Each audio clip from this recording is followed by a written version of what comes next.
DNS, domain name service. Um, why is this required at the first place is every host is identified by IP address, right? But then remembering the IP address, the numbers are very difficult for people. We have this mind, this mind is configured for human beings in such a way that it evolved in such a way that we are good with remembering pictures, and then we are good with remembering names. So names are actually mapped to pictures and we remember them well. So we are not actually good with remembering numbers. Therefore, if I have a website running at some host, I cannot say go to the website 11.1.2.3 and people cannot remember it, right? And one more thing is, even if I say that IP address now, there is no guarantee that I am going to run it on the same host. Let us say I have taken a service from GoDaddy, and on that GoDaddy machine I am going to run my website www.ravindrababurao.com.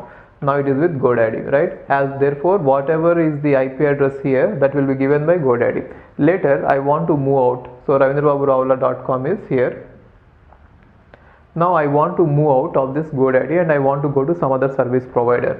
Then what I do is I'll take this, I'll go to some other service provider and I'll host the same website with the same domain name, which is ravindrababurao.com only, because my customers know that name. And now, but this other service provider will give me other IP address. Therefore, moving it, if I just give my IP address to a user, even though they can remember it, moving a website from one location to other location will be difficult, or whenever I change the IP address, then the website will never become reachable, right?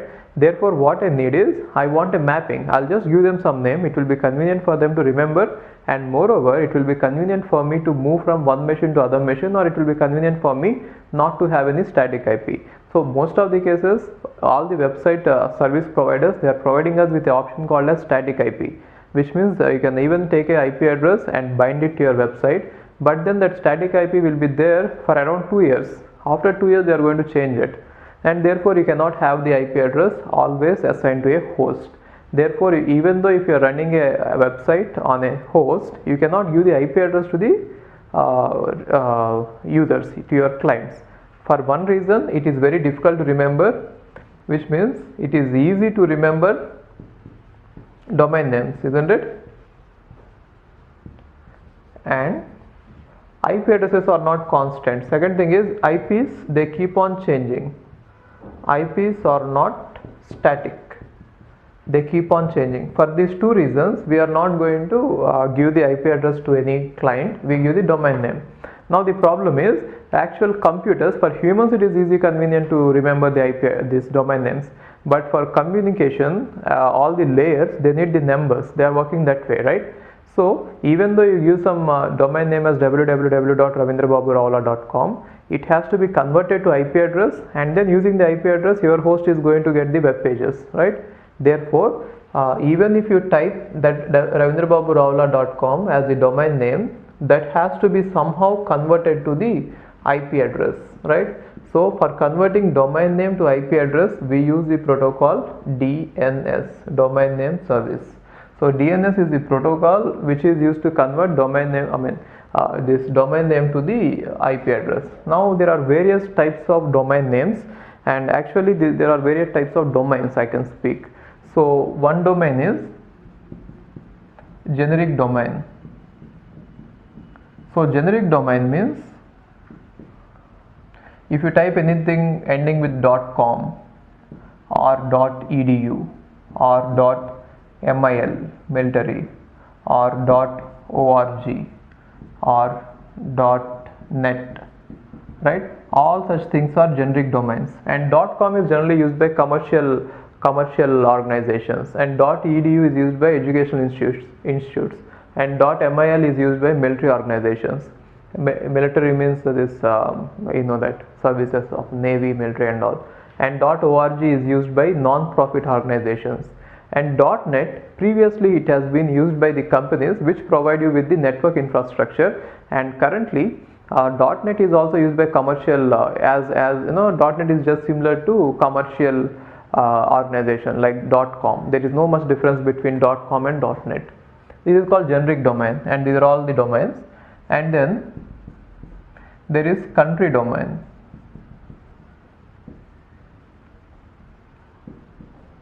Country domain means like .in.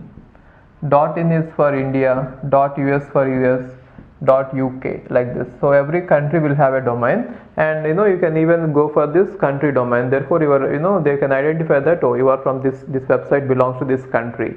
So using these domains will signify the name of the country. And then there is something called as inverse domain.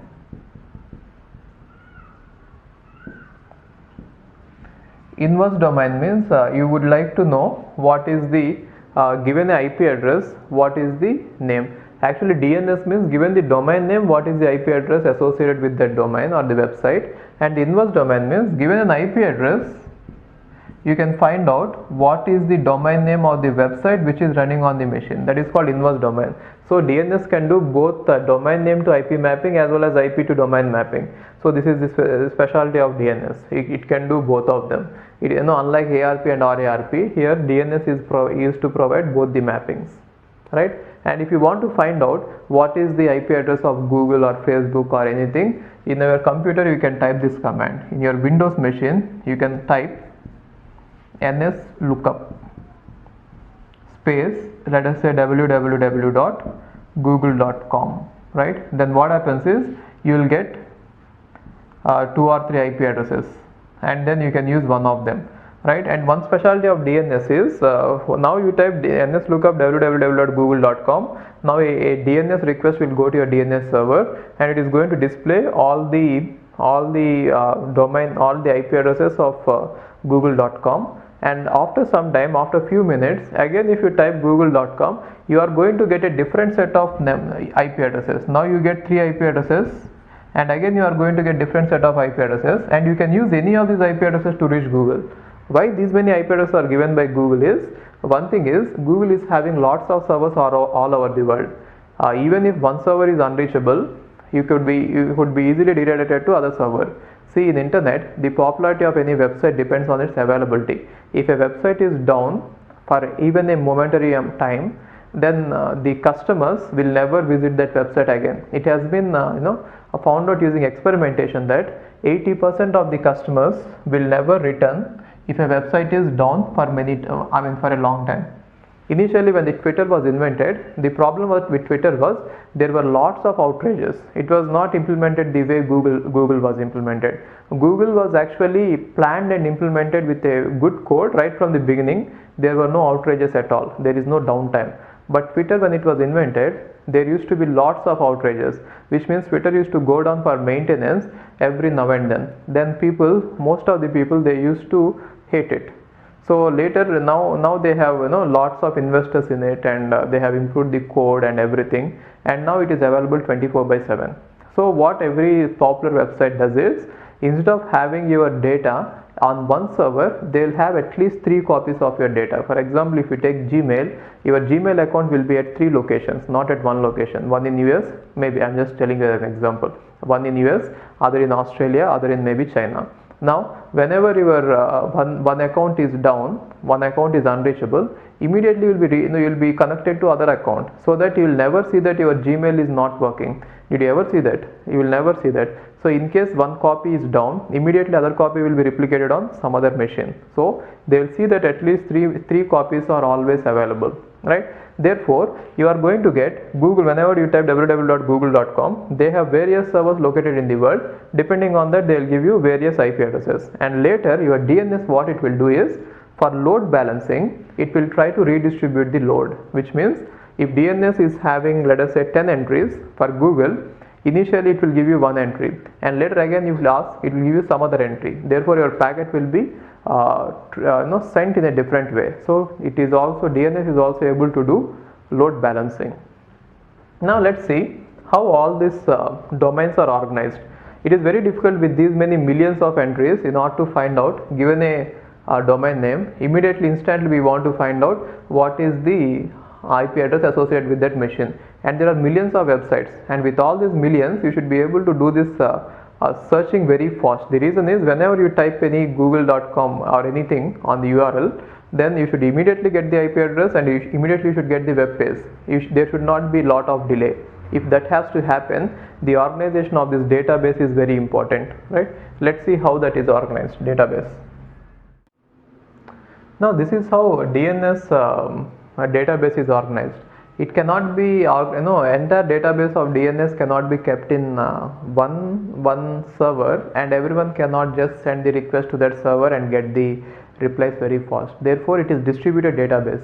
Distributed database means some part of data is present somewhere, and like that it is distributed, right? So how is it distributed is everything about all the, okay, so first of all, before going ahead, there is something called as DNS record, which means for every domain name, let us say google.com, there will be a record associated with that, and that record will contain various things like what is the domain name and what is the IP address and what is the validity. Validity means for how long is this domain going to have that IP address, and what is it time to live, and everything like that. That is called a record. So whenever you type this, send this DNS request, then you are supposed to get this record, and where that record will be, they are actually organized in a tree kind of structure. Tree kind of structure means root will be there, and then root will be having .com, and then .com will be having google.com, yahoo.com, like this, right? And now this leaf will be having the record associated with this. Therefore, if you want to get this data, you are supposed to traverse the entire tree. So finally, when you reach here, you can get the record, and this is the record which contains the IP address of google.com. And how are these records organized is, they are not kept in one computer completely. The reason is that is going to be a bottleneck, so they have distributed it out. Now there is a server called as root server. This root server has the information about all the top level domain servers. Top level domain servers means .com domain server, .in domain server, .mil domain server. These are all called as top level domain servers, and these top level domain servers will have the addresses of something called as authoritative domain servers. So inside that, authoritative domain servers will be there. For example, I am just assuming that there is this iisc.in website. Actually, it is having even more levels. iisc.in website, it has many levels. Okay, it is not just iisc.in, it is iisc.earnet.in. so earnet, if I type it there, I have to go for one more level. So just to keep the thing simple, I am assuming that IISc is having the website iisc.in, and inside this website, there are various web pages like csa.iisc.in, that is Computer Science and Automation Department, and maybe ec.iisc.in, right? EC department website. Now in order to get these entries, first you will understand that we have to go to IN. Therefore, you will ask the domain server, this root server, where IN is. Then it will point out the IN servers. Then you will go to IN server, DNS server, and then you will ask where IISc server is. Then it will point out to IISc authoritative server. Then you will go to IISc authoritative server, and now in this server it will contain the database, actual database. What is the IP address assigned to csa.iisc.in? Then you are going to get the IP address of csa.iisc.in. that will be returned to you, right? So that is how it is organized. Now the problem is, what happens if the root server fails? Because root server is the server which has information about everything, isn't it? What happens if the root server fails? If root server fails, everything will go down, isn't it? So that is the reason IANA has maintained 13 totally. IETF, Internet Engineers Task Force, has managed totally 13 root servers all over the world. So everywhere, there are 13 root servers. Therefore, even if one or two servers is down at any time, no problem, you will go to some other server and get it. And then every country will use the server which is closest to it. For example, if you are in India, the closest root server is in Tokyo, Japan. So you can go to Tokyo server and then ask the information. Then it will redirect you to some server. You go there, it will redirect you to some server, like that, right? And there are 13, therefore there is no problem. Even if one is down, you can go to the other. But it is not required that all the time you have to go to the root server. Every network internet service provider will provide you with something called as DNS, local DNS server or local DNS cache. So most of the entries which are frequently used, like google.com, yahoo.com, all these entries will be already present in the cache.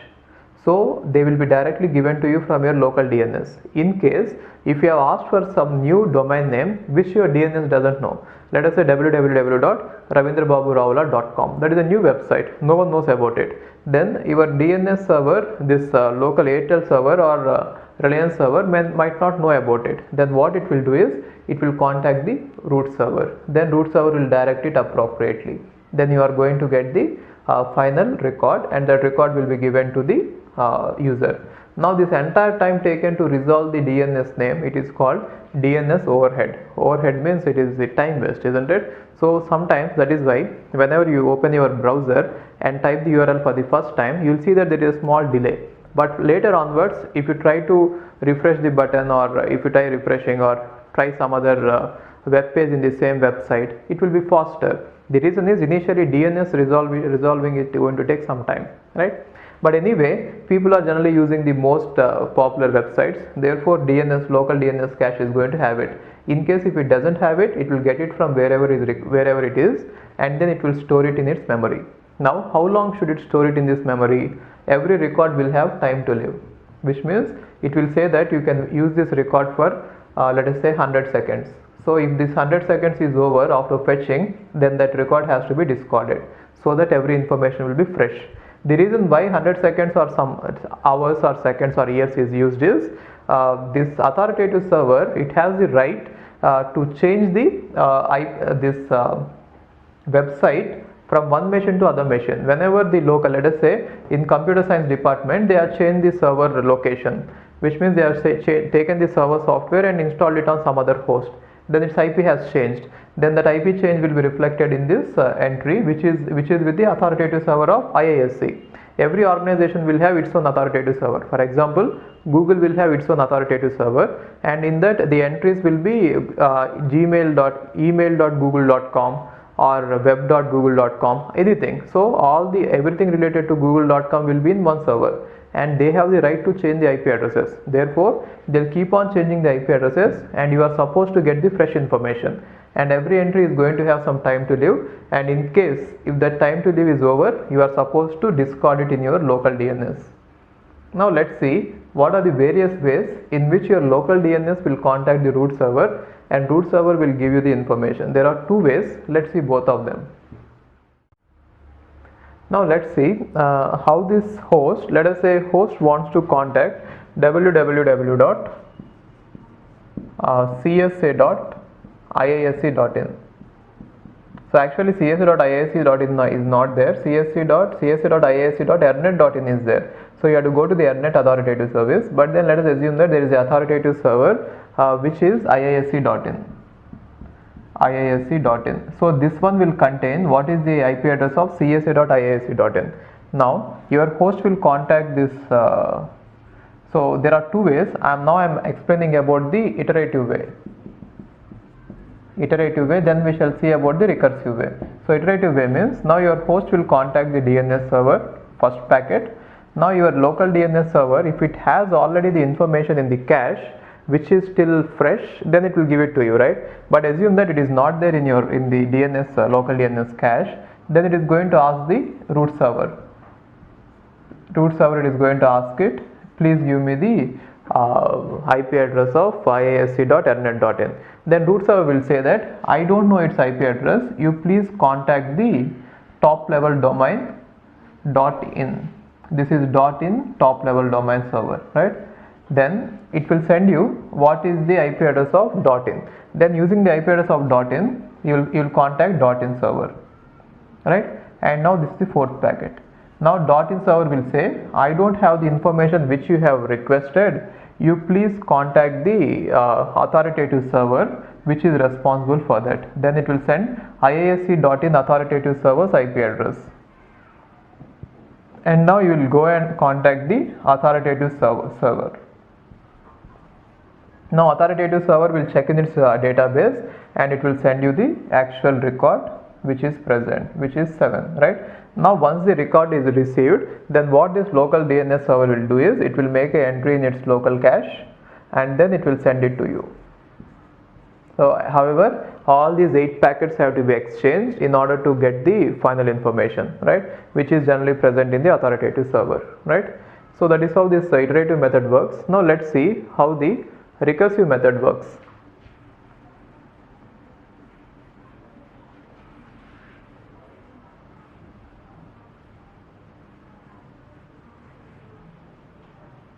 Let us say this is the host which wants the same information, and now this is local DNS server.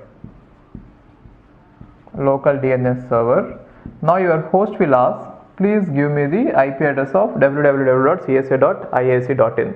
That is the first request packet. If it doesn't have, it is going to contact the root. Let us say it doesn't have it, therefore it is going to contact the root. Now root server will not say you go and ask the domain server for this address. What it will do is it will just ask the top level domain server for the address. That is third packet. Now if the top level domain server doesn't know it, obviously it doesn't know it, then it is going to ask the authoritative server. 4. Now authoritative server will reply to the top level server saying that this is the entry that you have asked from me, and now this top level server will reply to the root server saying that this is the entry you asked from me, and now this one will reply to the local DNS saying that this is the entry you asked from me, and finally it is going to say this is the entry you asked. Therefore this is called recursive. Recursive is you are not involved, and every root server is calling the other server like this. If this method is followed, it is recursive. Now anyway, there are these many messages which have to be sent, and all these messages are single request single reply type, which means you will ask it one request one reply, one request one reply, one request one reply. Therefore DNS uses UDP. It is very important bit, you can write it somewhere. DNS uses UDP at the transport layer. The reason is we don't want to establish the connection just to exchange 2 packets. If we have to establish a connection, then we have to send 3 packets initially and then 4 packets to terminate it. So we are not going to do all that. We are simply using UDP. So using UDP, the interesting thing is we could do all this communication very fast, and DNS runs at a port number 53. So everyone knows about this port number, and you can just send a request at port number 53 asking for the domain name, and this will also send a request at port number 53 asking for the domain name like this, right?